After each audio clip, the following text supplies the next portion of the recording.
안녕하세요. 아주 구질구질한 시댁에 살며 가정 고생 다 하고 사는 중인 40대 주부입니다. 아픈 올케 등골 빼먹으려고 기생충처럼 들러붙으려 한 우리 못난 신우에 대해서 오늘은 낱낱이 공유해보도록 하겠습니다. 저는 대학병원 간호사였어요. 직업만 들어도 힘들겠다고 한숨부터 먼저 푹 쉬시는 분들도 계실 텐데요. 저는 간호대학 들어가서 졸업하자마자 국시에 합격하고 다니던 대학병원에 입사를 한 이래 정말 단 한 번도 제대로 쉬어본 적이 없이 쭉 근무를 했습니다. 주기적으로 반복되는 3교대 근무가 제 몸을 망가뜨려 가고 있었지만 저의 평생 직업이란 생각만을 하면서 쉬지 않고 일을 했네요. 그와 더불어 얻는 보람과 성취감, 여러 가지 복합적인 감정들도 늘 감사하게 여기는 사람이었고요. 그러다가 정말 강제적으로 직장을 그만둘 수밖에 없었습니다. 제가 상대하던 환자와 정말 아주 사소한 걸로 시비가 붙어버렸거든요. 입원하던 일주일 내내 반말부터 시작해서 집안 도우미 아줌마 마냥 집안일 시키는 종 취급을 하고 무슨 식당 웨이트리스라도 된다는 듯 배달 음식까지 시켜달라는 환자. 이런 환자 여러 봤지만 저 말고 다른 신입 간호사 명찰까지 손대며 삿대질을 해대는 꼴에 제가 더 이상 참지를 못했어요. 따끔하게 병원 규칙부터 간호사가 하는 일을 설명을 드렸죠. 그 전에 이미 먼저 사근사근 말을 했는데도 귓등으로 쳐듣지를 않아서 제 나름대로 다른 간호사 후배들까지 다 책임진다는 생각을 하고서 작정하고 말을 꺼낸 것이었어요. 하지만 결국 돌아온 건 그 사람의 상상하기도 싫은 엄청난 삿대질과 모욕적인 말, 그리고 실제로 제 뺨까지 때리며 더 심한 폭행까지 하려고 겁박을 하던 모습뿐이었습니다. 다른 동료 간호사들은 제 편을 들어주다 말고 완전히 태세전환으로 모른 척 돌아섰고, 저는 결국 환자를 혼자서 그따구로 상대했다가 환자를 화나게까지 만들어서 병원 컴플레인 걸려오고 난리가 났다며 저는 환자에게 사과할 것을 강요받았고, 실제로 저는 직장을 위해서 그 진상 환자 앞에서 고개 숙여 사과를 했습니다. 너무나도 수치스러웠고 너무나도 한탄스러워 지금도 글을 쓰면서 손가락이 벌벌 떨리네요. 하지만 그렇게 사과를 하고 난 후가 더 고역이었어요.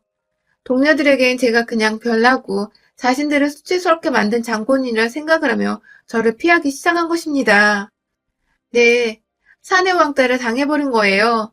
사표를 쓰지 않을 수가 없었습니다. 평생 직업이라 여기서 쭉쭉 승진까지 해서 나 자신만의 확고한 커리어를 쌓아보자고 멋지게 꿈도 꿔봤지만 결국 그 꿈을 지켜낼 수가 없었습니다.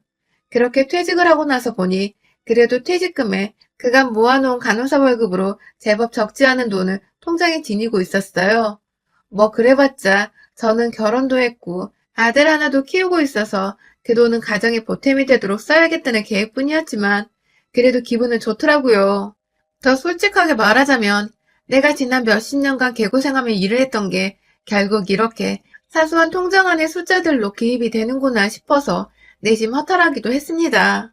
저는 그 후로 사람들을 만나는 것도 괜히 두렵고 걱정이 되고 하다하다 기피까지 하게 되면서 더욱 집안에 숨게 되었는데 말이죠. 아무튼 그렇게 퇴사를 하고 거의 10개월 정도는 정말 집안에서 꼼짝도 안 하고 아들 키우고 남편 내조 하면서 살았어요. 만약 가족들이라도 없었으면 저는 당장 하고 싶은 것도 해야 할 일도 없어서 그저 침대 위에 멍하니 누워있기만 했을지도 모릅니다. 그래도 아들이 옆에서 자꾸 엄마 엄마 하면서 일부러라도 엉겨붙어주고 남편도 자꾸만 집에서 이것저것 해보라고 짐대는 식재료에 이것저것 돈을 들이부어 저 심심하지 말라고 자꾸 뭘 사오는데 주변 사람들 봐서라도 제가 얼른 기운을 차려야겠더라고요. 그런데 문제는 제가 기운 차려내던 그 시기에 껌딱지처럼 둘러붙어 거머리 마냥 제 피를 쪽쪽 빨아먹으려 한 악마 같은 년이 있었다는 것입니다. 지금 생각해도 얘는 병원에서 제가 상대했던 그 진상 환자보다 더 질이 나쁜 놈 같네요. 그 환자는 본인이 개념 없는 사람이란 거 대놓고 자랑한 듯 티내기라도 했지. 이년은 그걸 감쪽같이 속여서는 자기는 아무것도 모르는 순진한 양인 척하며 지냈거든요. 자꾸 제가 연연거리는 이년은 바로 저희 형님이십니다. 저와 형님은 2살 차이가 나요. 정말 자매로 치면 친구처럼 지낼 수도 있는 얼마 차이 나지 않은 나이죠. 처음에 남편한테서 저를 잘 챙겨달라는 부탁을 받았는지 저보다 더 오래 가정주부 생활을 해왔던 형님은 제가 직장을 그만두고 반년쯤 지나는 시기부터 주기적으로 저희 집에 찾아오셨어요. 그 후 제가 정신을 차리게 된 그 4개월 동안 형님은 자주 저를 찾아오셨어요. 아주 처음엔 제법 음식도 만들어 오시고 혹은 장거리들을 봐와서 저한테 양파 하나 정도라도 까도록 시키면서 함께 요리를 하기도 하셨죠. 자꾸만 저한테 일거리를 쥐어주시고 제가 아무것도 하지 않을 때 누워만 있지 않도록 부단히 애를 써주던 모습이 참 고마웠습니다. 그래서 저도 자연스럽게 형님께 마음을 더 활짝 열었던 것 같아요. 그런데요, 그때부터 뭔가 제가 형님께 털리기 시작했어요. 집으로 자주 찾으시더니 한 달 정도 지나서부터 돈을 꾸시더라고요. 맨 처음엔 저한테 아주 자연스럽게 현금이 있냐고 물어보셨어요. 택시 타고 왔더니 기사님이 집 바로 앞에 세워주는 바람에 과일 마트에 들리기가 애매했다고 집만 놓고 다시 장 보러 가려 했는데 카드 말고 현금이 없다면서 현금으로 사야 얼마 더 싸게 판다며 주저리 잘도 진짜인 것처럼 신박하게 설명을 하시길래 현금은 없어서 계좌이체로 해드리면 되겠냐고 물었어요. 뭐 요즘 과일 가게에서 결제는 계좌이체로도 쉽게 하니까요. 그래서 고맙다고 갚겠다면서 조화를 하시더니 10만 원을 부르시더군요. 과일 사는데 10만 원이요. 순간 좀 많다 싶었는데 잔돈 남으면 당연히 돌려줄 텐데 형님도 그냥 계산 씌우시려고 10만 원을 부르셨구나 싶었습니다. 그런데요. 한 30분 정도 장을 보러 나갔던 형님이 집으로 돌아오시는 길에 들고 온 과일은 딸랑 사과 6개가 전부였습니다. 그것도 뭐 어디 대단한 지역 특산물도 아니고 그냥 검은 봉다리 안에 들어있는 사과 낱개로 6개 말이죠. 처음부터 사과를 사려 했는데 10만 원이나 빌린 건가 싶어서 의아했던 그때 과일 상태가 너무 안 좋아서 제일 멀쩡해 보이는 사과만 사왔다며 멋쓰게 하시더라고요. 그럼 그렇지. 전 제가 괜히 형님을 오해했다 싶어 괜히 민망하더라고요. 감사하다고 사과를 받아선 씻고 깎아서 같이 먹으려 세팅을 하는데 그때 형님이 핸드폰을 확인하시며 약속을 깜빡했었다며 먼저 가봐야 한다고 급하게 가방을 챙겨 나가버리셨어요. 졸지에 사과 6개가 덩그러니 제 집안에 남겨진 저는 뭐 별 수 없다며 혼자 사과를 먹는데 우리 형님 나한테 사과값 뺀 나머지 돈을 안 주셨네 싶더군요. 이마트에서 한 5천 원도 안 하는 가격인데 혼자 9만 5천 원을 설마 까먹었다며 안 주실까 싶어서 다음에 또 형님이 오실 날에 바꾸자 생각을 했어요. 하지만 그 다음날도 집에 오신 형님은 이번엔 갑자기 집에서 쉬다 아이스크림 먹고 싶다는 이유로 혹은 배달앱 주문해보자면서 자기한테로 계좌이체를 요구하셨고 저는 또 제 걱정에 집까지 찾아오신 분한테 거절하기가 그래서 매번 10만 원씩 계좌입금을 해드렸어요. 제가 원한 거 아니고 형님이 10만 원을 부르시길래 드린 거고 전 이게 다 저한테 잔돈을 거슬러 주기까지 형님이 알아서 계산을 하고 계시니까 돈을 막 부르시는 거라 생각을 했어요. 당연히 형님은 그렇게 순식간에 아프다는 올케한 데서 거의 50만 원 빌려가 놓고는 거의 한 달가량의 발길을 뚝 끊고 저희 집에 오지 않으셨습니다. 처음엔 연락까지 주면서 몸이 아프다 혹은 아이 때문에 바쁜 일이 많다며 미루시더니 아예 연락 없이 발길을 딱 끊어버리셨죠. 형님께 빌린 돈 갚으라 말씀드리기엔 누워만 있으려던 저를 일으켜 세워주셨던 분이니까 경우가 아닌 것 같아서 그냥 모른 척 하기로 했습니다. 집에 오고 가고 하는데 드는 경비를 들었다 생각을 했죠. 그렇게 잊어가려던 중에 형님이 또 집에 찾아오셨어요. 연락도 없이 빈손으로 찾아오신 형님은 제 상태를 갑자기 확인해보고 싶었다면서 올케 괜찮냐고 막 물어보시고 걱정을 해주시는데 괜시리 고맙더라고요. 그런데 그 다음 말은 좀 생뚱맞았습니다. 제가 이제 출퇴근도 안 하니 옷이 필요 없지 않냐면서 자연스럽게 말을 꺼내시더니 갑자기 제 안방으로 들어가시더니 급기야 자연스레 제 옷장을 마음대로 들춰보는 겁니다. 집에 와서 제 옷장까지 가는데 걸리는 시간은 정말 10분도 안 걸린 것 같은데 그 과정이 너무 자연스러워 제가 다 당황을 했어요. 비록 안 입는 옷들이 많지만 저는 대부분 옷을 저렴한 거 여러 개 사는 것보다 진짜 질 좋고 브랜드 있는 옷 한 벌 사놓고 오래 잘 입는 스타일인지라 거의 대부분 몇십만 원대의 옷들인데 이걸 외출 안 한다는 이유로 자기 줄 거 없냐고 들춰보는 형님이 순간 딱 그 진상 환자 같아서 숨이 막히더라고요. 저 다 입는 옷이에요. 하고서 제 딴에는 단호하게 하지만 윗사람의 애인은 갖춰 얘기를 하려는데 또 할 말 다 꺼냈다가 병원에서 당한 것처럼 나 혼자만 인정머리였고 애였고 자격 없는 사람 취급당하면 어쩌나 싶어서 도저히 입 밖으로 형님께 내 옷 건들지 말라는 말을 할 수가 없었습니다. 사고 후 트라우마가 제일 무섭다더니 제가 딱 그 꼴이었던 것입니다. 결국 그날 형님은 진짜로 제 옷 여러 벌을 자기 마음대로 골라서는 잠깐만 입어보자. 입고 계절 변하기 전에 돌려줄게.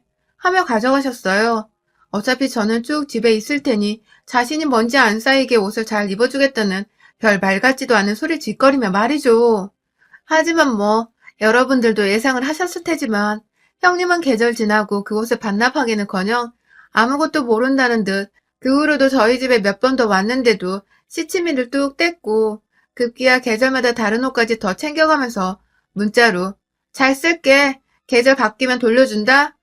하더군요. 중간에 또 여러 번 자기 아들까지 데려와서는 시간이 남아서 숙모얼굴 보여줄 겸 데려왔어.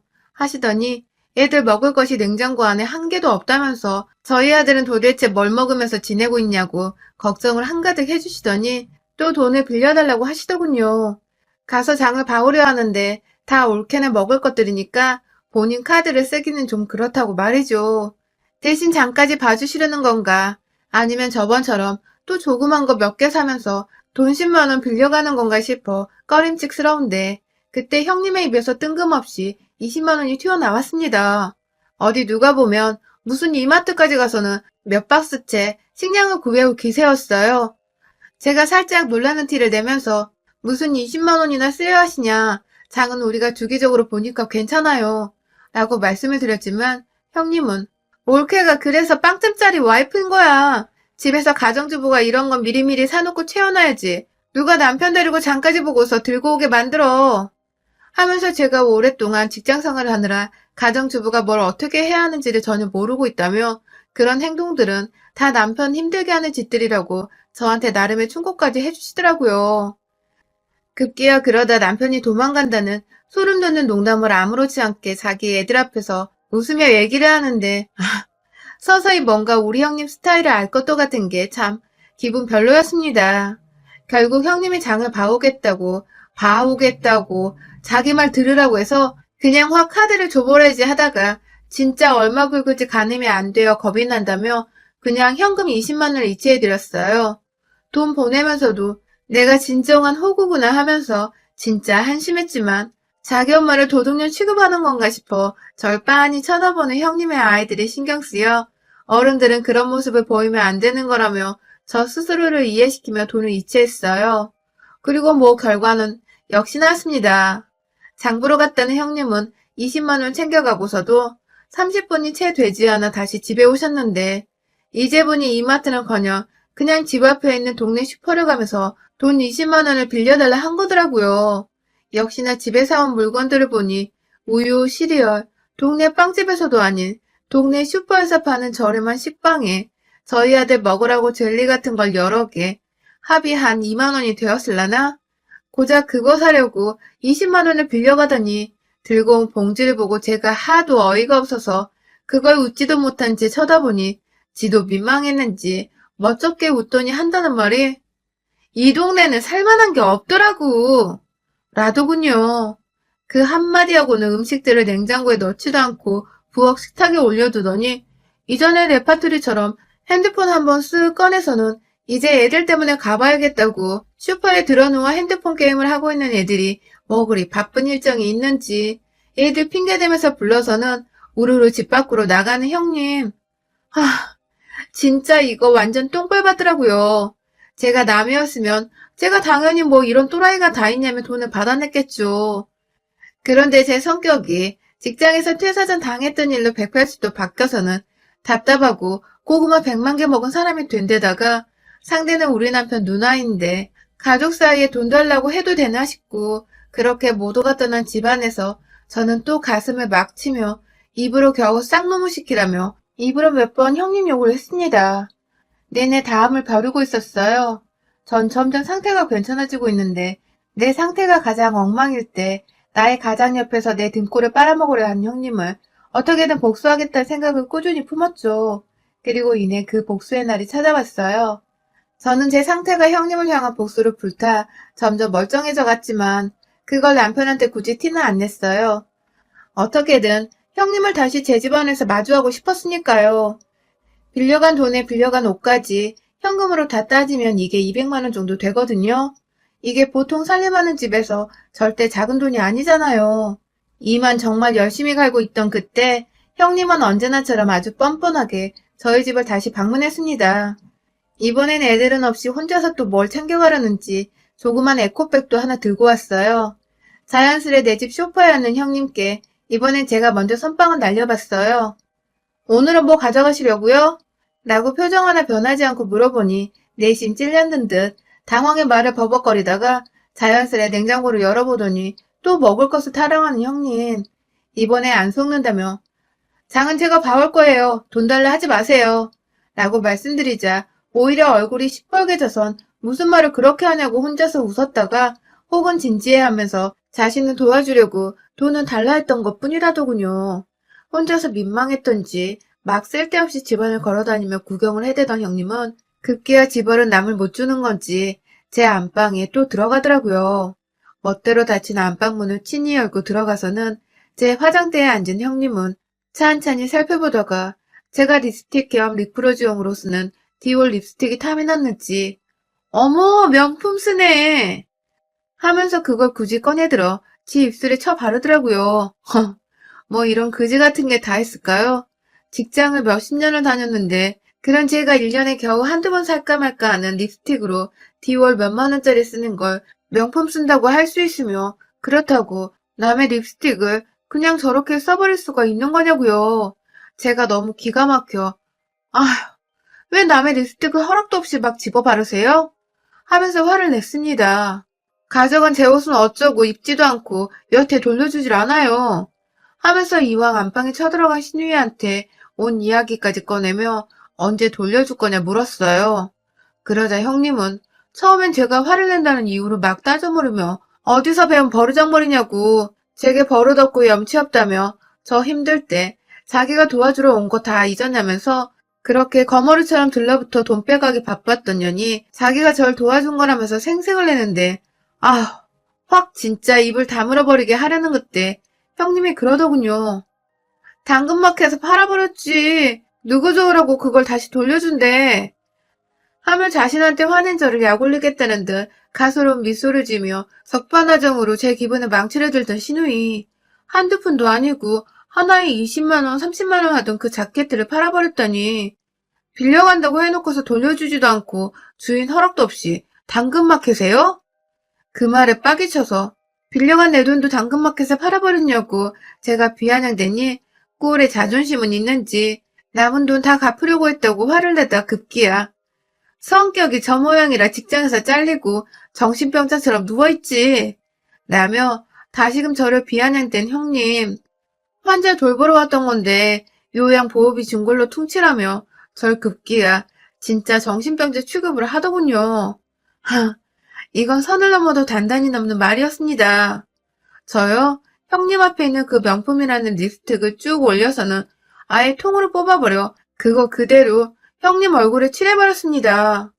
쓰고 싶은 거 마음껏 쓰고 그냥 돌려주지 말고 가져다 버리라며 제 돈이 좀 아깝지만 지금 돈이 대수냐 싶어서 립스틱으로 한껏 형님 눈두덩이에 볼따구며 목까지 칠해버리고는 그대로 뒷덜미 잡아 끌고 부엌으로 달려가 부엌 가위로 머리카락을 확 난도질해버렸어요. 마침 긴 머리에 곱슬 파마를 해서 제 손 안에 잡히기가 쉬웠는데 나는 이거 잘라다가 암 환자분께 기부할란다 하면서 정말 한순간에 그 털을 뽑아버렸네요. 저 진짜로 그 머리카락 소아암 환자분께 머리카락 기부하는 모발 기부 운동본부에 기부하려고 했습니다. 하지만 파마머리를 안 된다네요. 그날 형님은 진짜 딱 쇼컷하기 좋은 길이로 머리가 잘리고선 발악을 하며 제 앞에 엎드려 오셨고 그런 형님 머리 위에서 전 말했어요. 정신병자한테 돈 불리고 옷 빌려갔다가 안 갚으면 다음번에 손모가지든지 주둥이 둘 중 하나 잘리는 거야. 라고 말입니다. 내일까지 빌려간 옷이랑 돈 온상뽑기 안 시키면 지 자식들 앞에서 가위 들고 설칠 줄 알라고 겁박을 하니 그제서야 울다 말고 겁났는지 불이 나게 도망을 나가더니 정말로 다음날 빌려간 돈이랑 차마 당근마켓에 팔아버려 가져올 수 없었던 옷을 대신에 돈은 조금 더 보태주고서 자기가 입던 옷까지 미안하다며 가져왔더군요. 무서웠는지 밖에는 지 친구까지 데려왔고 말입니다. 물론 제가 제 집안에 발 못 디디게 또 가위 들고 설치며 지랄 발광을 하는 척을 하니 그 친구녀는 밖에서 대기만 하고 있었고요. 그 사이 진짜로 답이 없었는지 미용실 가서 머리는 쇼크까지 쳐왔고 말입니다. 그러게 사람 봐가면서 삥 뜯을 생각을 해야지. 사회생활만 20년 했고 진상환자 참교육하다가 그만둔 내가 좀 힘들 때 기회삼아 다가와 거머리처럼 들러붙으려 하다니. 뿌린 대로 제대로 거둬줬들 생각을 하니 제 이 두 손이 한 짓이 참 자랑스럽더군요. 형님의 진심 어린 사과로 둘 사이의 채무관계는 완전히 하루 만에 해결이 되었습니다. 빌려간 돈도 일부 옷도 돌려받았고 전 이자로 형님의 머리카락을 쳐낸 것으로 일단락 시켰죠. 여러분, 혹시 가정 중에 여러분을 호구로 보며 돈 빌려가고 뜯어갈 공유만 하는 인간들이 있으면 이자는 저처럼 두둑히 쳐서 받으시길 바랍니다. 여러분의 생각은 댓글로 남겨주세요. 오늘도 시청해주셔서 정말 감사합니다.